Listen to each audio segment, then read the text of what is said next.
பல வருடங்களாக எவ்வித தடங்களும் இன்றி இயங்கி வரும் போலி மருந்து உற்பத்தி செய்யும் தொழிற்சாலைகளில் ஒரு சில தொழிற்சாலைகளில் போலி மருந்து உற்பத்தி செய்யப்படுவதாக கண்டுபிடிக்கப்பட்டுள்ளது.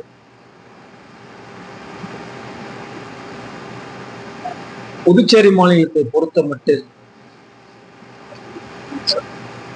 100க்கும் மேற்பட்ட மருந்து உற்பத்தி செய்யப்படும் நிறுவனங்கள் அனுமதி பெற்றும் 50க்கும் மேற்பட்ட அனுமதி பெறாத நிறுவனங்கள்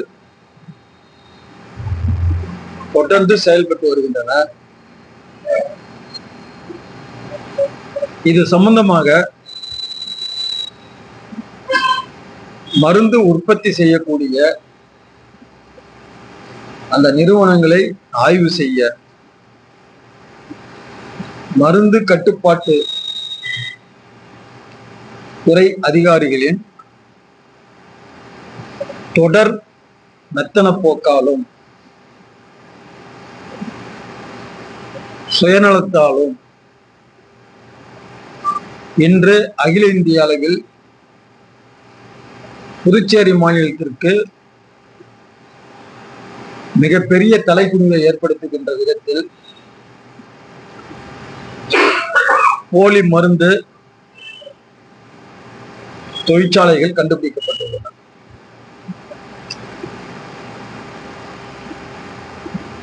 இது கடந்த 4 மாதத்துக்கு முன்பே அனுமதி பெறாத ஒரு நிறுவனம் போலி மருந்து தான் தயாரித்த போலி மருந்துக்கு பல 100 கோடி ரூபாய்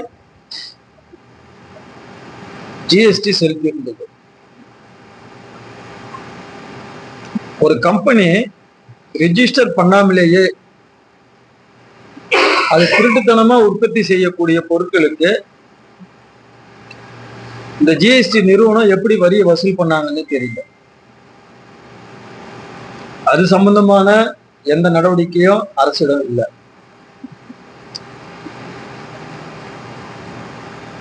அதே போன்று இன்றைய தினம் பத்திரிகை இதெல்லாம் செய்தி வருது, பல 100 கோடி ரூபாய் அளவுக்கு மருந்து ஸ்டாக் இருக்குது, அதுக்கு ஏதோ சொல்றாங்க. அந்த சப்ஜெக்டுக்கே போல இருந்தாலும் ஒரு டிஐஜி தலைமையில அந்த ஏற்கனவே வைக்கப்பட்ட சீலை 4 மாதத்துக்கு பிறகு உடைச்சு உள்ள புகுந்து மருந்துகளை போலி மருந்துகளை கைப்பற்றும் பொழுது இந்த சுகாதாரத்துறையுடைய செயலர் ஏன் அவங்களோட கூட போல? இந்த நீங்க ஒரு டிஐஜி தலைமையில ஒரு குழு ஆய்வுக்கு போகும்போது ஒரு 3-4 அதிகாரிகள் அவங்க எல்லாம் யாருன்னு பாத்தீங்கன்னா அவுட் சோர்சிங்ல வேலை செய்யறவங்க, கான்ட்ராக்ட் ஒர்க்கர். அந்த அந்த இன்ஸ்பெக்டருடைய ரேங்க் கூட கிடையாது, அது கீழே இருக்கிறவங்க ஒரு 3-4 பேர் அதுல கூட போய்க்கிறாங்க. இப்படி ஒரு அலட்சியம், இதுக்கோசம் சொல்ல வரேன். ஒரு காவல்துறையில ஒரு டிஐஜி ரேங்க்ல இருக்கிறவரே போகும்போது அந்த துறையுடைய செக்ரட்டரி தூங்குறாரா?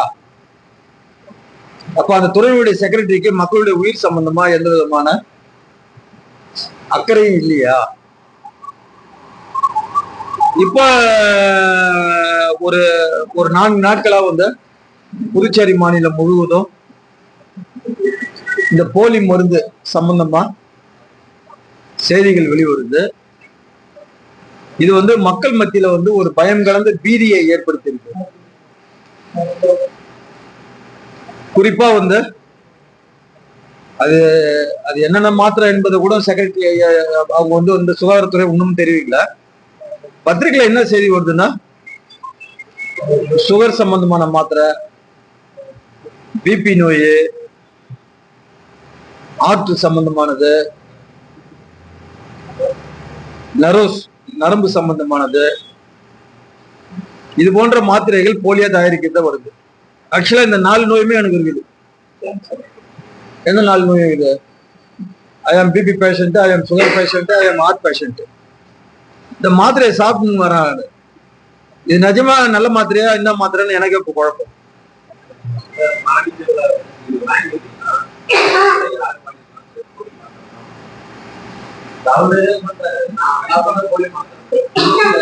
ஆமா, அவர் ஒரு 4 மாசம் கிட்ட சொன்னார்.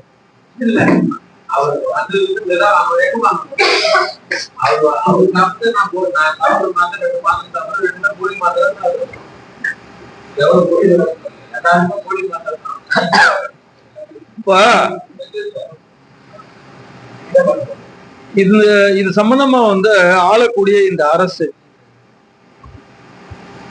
மக்களுக்கு ஒரு உண்மை நிலையை தெரிவிக்க வேண்டிய கடமை இந்த அரசுக்கு இருக்கணும். ஏதோ போலி ஃபேக்டரி கண்டுபிடிச்சாங்க, அவனை பிடிச்சான், இவனை பிடிச்சான், அதை பிடிச்சான், இது பிடிச்சான், நம்மளுக்கு என்னடான்னு சொல்லிட்டு இந்த அரசு ஒரு பார்வையாளரா இல்லாம மக்களுடைய பயத்தை போக்க வேண்டியது அரசுடைய கடமை. இது சம்பந்தமான ஒரு வெள்ளை அறிக்கையை சுகாதாரத்துறைக்கு பொறுப்பேற்று இருக்கக்கூடிய மாண்புமிகு முதலமைச்சர் அவர்கள் அந்த துறையினுடைய செயலர் மற்றும் உயரதிகாரிகளை அழைத்து பேசி இது சம்பந்தமான முடிவுகளை மக்களுக்கு தெரிவிக்க வேண்டும்.